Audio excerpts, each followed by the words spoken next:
Toystory, That Time Forgot. That sure was a fun Christmas, Bonnie cheers as she picks up her Santa Woody doll from beneath the Christmas tree. She's having a great time with her toys and suddenly calls out, "Hey there, baby reindeer!" But it's not a reindeer. It's Trixie the Triceratops, with pipe cleaners for antlers. Right now, she's playing a baby reindeer, but she also plays a goblin fairy, a ghost clown, and even Mr. Potato Head's mom. What will she play next? "Oh no, my dinosaur has escaped!" Bonnie cries. Now Trixie is thrilled. "Did you hear that, Rex? For once, I'm finally going to get played with as a dinosaur." Instead, Bonnie reaches right past Trixie and chooses Angel Kitty to play the part of the dinosaur, or Kittysaurus in this case. Trixie is disappointed. Luckily, Bonnie has a play date at her friend Mason's house later, and Trixie, Woody, Buzz, Rex, and Angel Kitty are all going along. Maybe Trixie will finally get her chance to play a real dinosaur. At his house, Bonnie heads right to his playroom, where there's just about every kind of toy a kid could want, but she can't find Mason. Then she hears him playing in a room across the hall. "Bonnie, you have got to check this out," he calls to her. Bonnie's toys peek out of her backpack to see what all the commotion is about. "You've got to be kidding me," Rex says. "He got an Optimum X for Christmas." The toys know what the video game means. They aren't going to get played with today. Bonnie throws the backpack filled with her toys into the playroom and goes to play the video game instead. As Bonnie's toys emerge from her backpack, they look around the room and quickly notice that something isn't quite right. "Where is everybody? Where's Sake and the little wrestlers?" Trixie asks.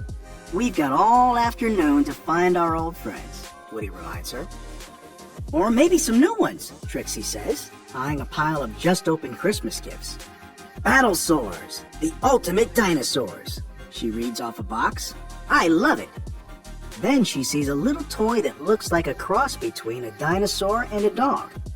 The Dino Hound runs away from Bonnie's toys, so Trixie decides to follow him. "Come on, gang, let's stay together," Woody calls to the rest of the toys as he chases Trixie through the playroom. When Woody, Buzz, Rex, and Angel Kitty finally catch up to Trixie, they find her standing in front of a huge prehistoric city playset. It looks like it's built from giant dinosaur bones and lava rocks.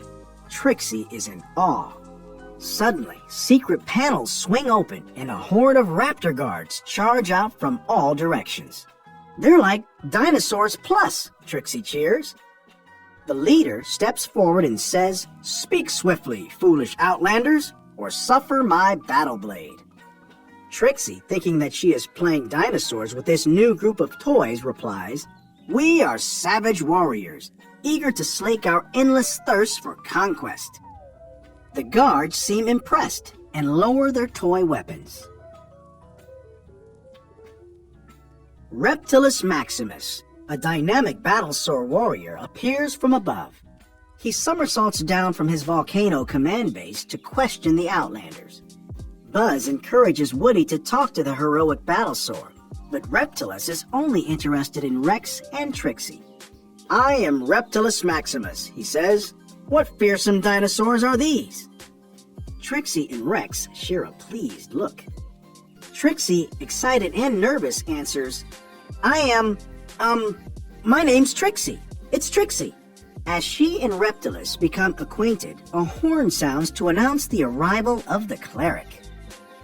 "Strangers," he calls, "from the unforgiving Outlands." Trixie continues to play her role, saying, "We have traveled far from the distant Bonnie tribe." Buzz and Woody hold back their laughter, but the cleric just wants them gone. To Trixie's delight, Reptilus asks if they can stay. "Are dinosaurs not welcome in our great city, wise cleric?" he asks. Fine, the cleric says. "Have them made presentable. I find their lack of armor disturbing." While Reptilus escorts Trixie and Rex to the armory, Woody and Buzz are silently captured by the battle-sore brutes. The cleric laughs and says, "Welcome to Battleopolis." The armory with the cleric and Reptilus. When they get there, they meet Ray Gon, the scientist who runs the armory. Trixie admires the vast array of battle gear he's collected, and together they work on the perfect armor for her. Soon she struts around, loving her new role of battle-sore. But they can't leave before Rex gets his turn. "Ready for me?" he asks excitedly. Just before Rex gets his armor on, the cleric whispers a command to Raygon. Moments later, Rex has huge battle-sore mech arms in place of his T-Rex arms. Trixie and Rex strike a pose together. "Who's a fierce dinosaur now?" Rex asks proudly. "The ultimate dinosaurs." Trixie agrees. On their walk back to the command base, Reptilus asks about Trixie's home. "Oh, it's nothing like this," she says. "I'll bet you have the most amazing playtimes." "Playtimes?" Reptilus responds, confused. "I do not understand." "You know, play. When you give yourself over to a kid," she explains. He reacts quickly. "Giving is surrender. A battle-sore would never surrender." Trixie can't help laughing at Reptilus' seriousness, but she continues to play along. Finally, Reptilus looks at her and says, "Trixie, you cause me to question all that I know." The cleric lurks behind them in the shadows, not liking the direction the conversation is taking. The last thing he wants is for Reptilus to question the battle-sore code. So he strikes his staff on the ground, which triggers the voice of the Triassic Tower. "Time for battle!" Battle-sores fill the stands in the Arena of Woe, and Reptilus and Trixie both bound across the stage and roar like fierce dinosaurs. The cleric wheels himself to a throne overlooking the arena and commands that the battle begin. Some of Mason's older toys are hustled into the arena and onto the stage by the Raptor guards. "Hey, Sake, Pango, Fauntleroy," Trixie calls. She's finally found her old friends. But her excitement doesn't last for long because from behind her, Reptilus charges at the toys. "Whoa, whoa, whoa! Why are you doing this?" she asks, puzzled. Reptilus is battling Mason's old toys. Trixie is in disbelief. She thought they were just going to pretend, like they do with Bonnie. Suddenly, Woody and Buzz are shoved up onto the stage. "Trixie!" Woody calls. "The battle-sores are not playing!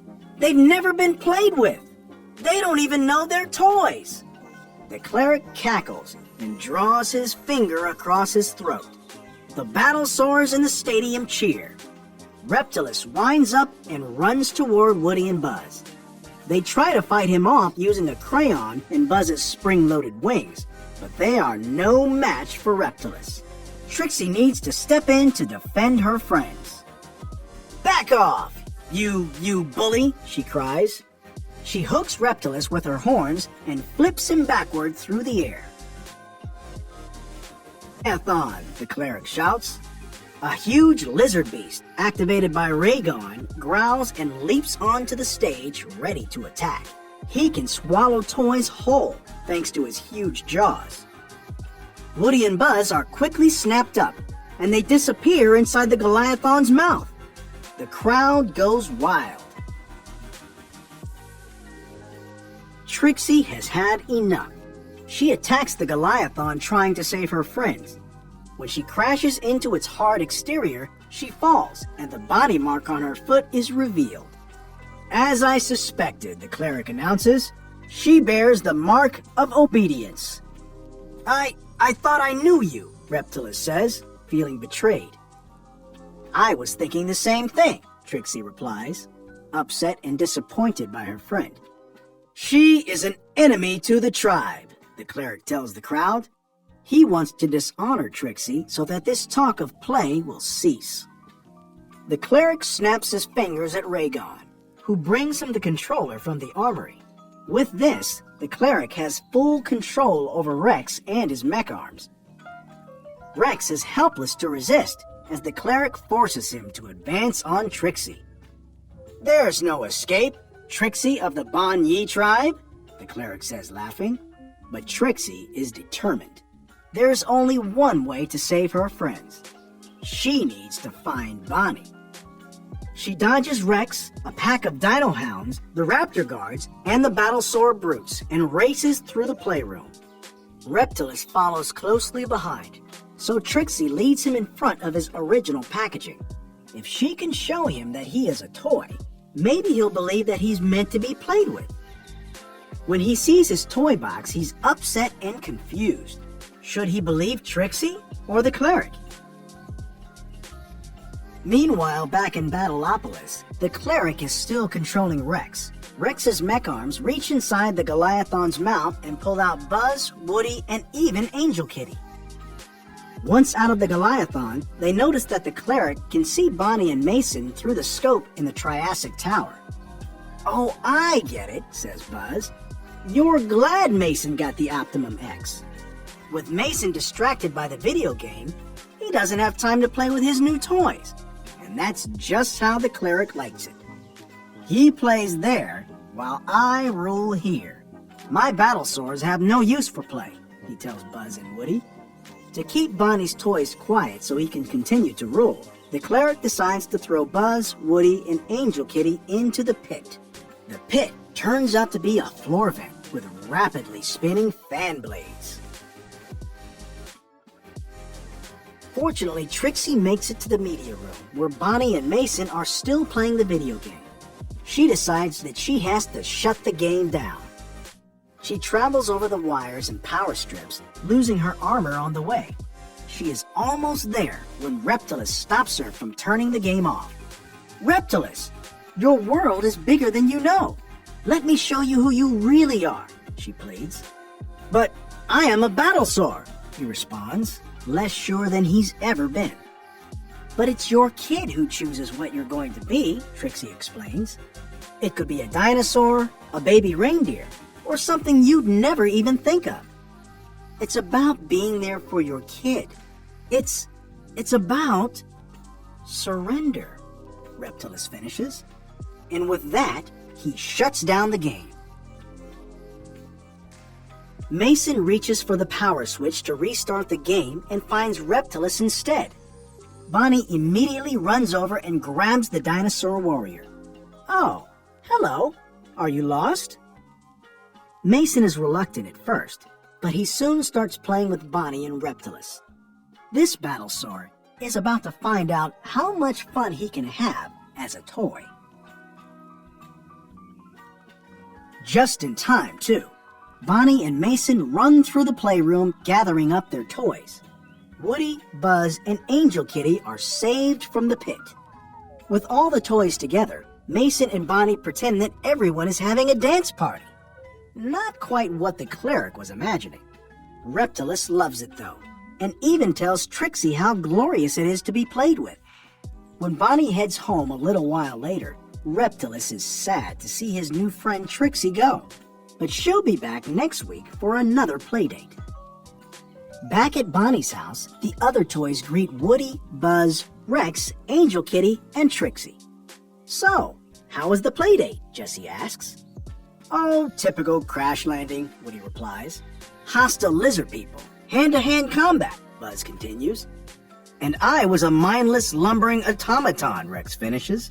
"What about you, Trixie?" Mr. Pricklepants asks. "Have you finally found a role that suits you?" Goblin fairy, ghost clown, dancing queen, a baby reindeer. You name it, Trixie cheers. "I'm Bonnie's dinosaur. And Bonnie's dinosaur gets to be everything."